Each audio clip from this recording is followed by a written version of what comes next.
اعوذ باللہ من الشیطان الرجیم بسم اللہ الرحمن الرحیم السلام علیکم ورحمۃ اللہ وبرکاتہ۔ اباسین جرگہ میں خوش آمدید۔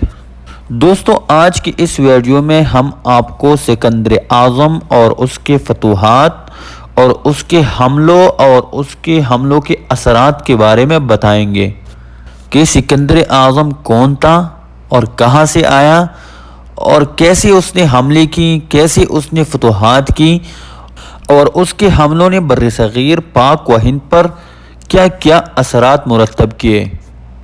تو دوستو، سکندر اعظم 356 قبل مسیح مقدونیہ جو کہ یونان کا ریاست ہے اس میں پیدا ہوا تھا۔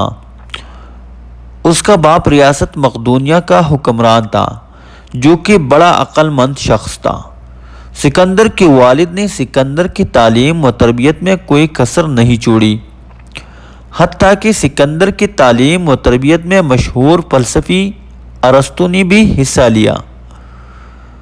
سکندر کا والد جب وفات ہو گیا تو اس کے بعد سکندر ریاست مقدونیہ کا حکمران بنا۔ تو دوستو، اس وقت سکندر کا عمر تقریباً 20 سال تھا اور سکندر ایک قابل انسان تھا۔ سکندر نے اپنے قابلیت کی وجہ سے تھوڑی سی عرصے میں ملک میں سب مشکلات کا خاتمہ کیا اور ملک کے داخلی امن کے بعد سکندر فتوحات پر توجہ دینے لگا۔ سکندر نے ایران، عراق، مصر اور شام کو فتح کر کے اپنی سلطنت میں شامل کر لیا اور کچھ عرصہ بعد سکندر اعظم افغانستان اور بر صغیر پاک و ہند پر حملہ آور ہوا۔ سکندر نے 327 قبل مسیح میں دریائے سندھ کو ہانڈ کو عبور کر لیا۔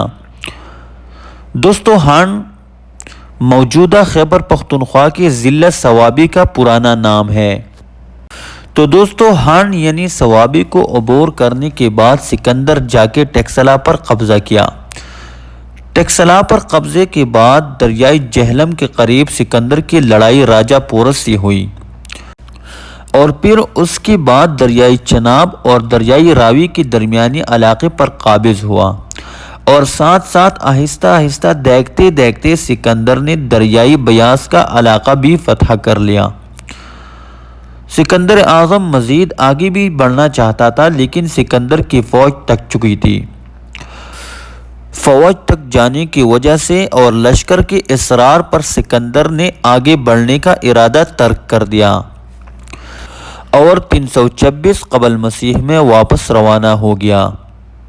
تو سکندر اپنے لشکر کے ہمراہ 325 قبل مسیح میں دریائے سندھ کے ساتھ ساتھ جاتے ہوئے بلوچستان کے راستے سے گزرتے ہوئے عراق کے قدیم شہر بابل کے مقام پر پہنچا، جہاں 323 قبل مسیح میں 33 سال کی عمر میں انتقال کر گیا۔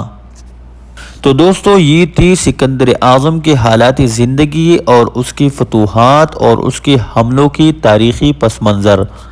تو دوستو، سکندر اعظم تو انتقال کر گیا مگر سکندر اعظم کے حملوں نے بر صغیر پاک و ہند پر بڑے اثرات مرتب کیے، جو کہ ان اثرات میں سے 5 بڑے میں آپ لوگوں سے شیئر کرنا چاہتا ہوں۔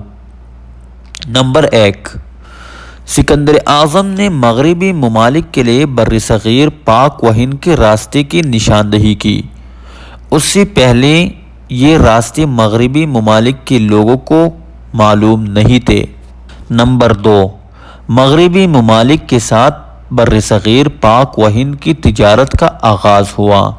اس سے پہلے بر صغیر اور مغربی ممالک کے درمیان تجارت نہیں تھی۔ نمبر 3، یونانی عالم بر صغیر پاک و ہند آئے جنہوں نے تمام لڑائیوں کا حال قلم بند کر دی اور پورا تاریخ محفوظ کر لی۔ نمبر 4، بر صغیر کے لوگوں نے تاریخ نویسی کا فن یونانیوں سے سیکھا ہے۔ سکندر اعظم کے حملوں سے پہلے بر صغیر پاک و ہند کے لوگوں کو تاریخ نویسی کا علم نہیں تھا۔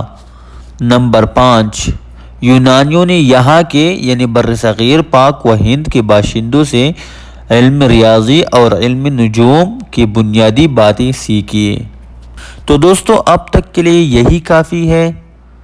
اگر آپ نے ابھی تک ہمارے چینل کو سبسکرائب نہیں کیا ہے تو ہمارے چینل کو سبسکرائب کریں تاکہ آنے والی تمام ویڈیوز آپ کو وقت پر ملیں۔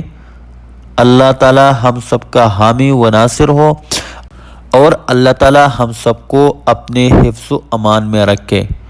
اللہ حافظ۔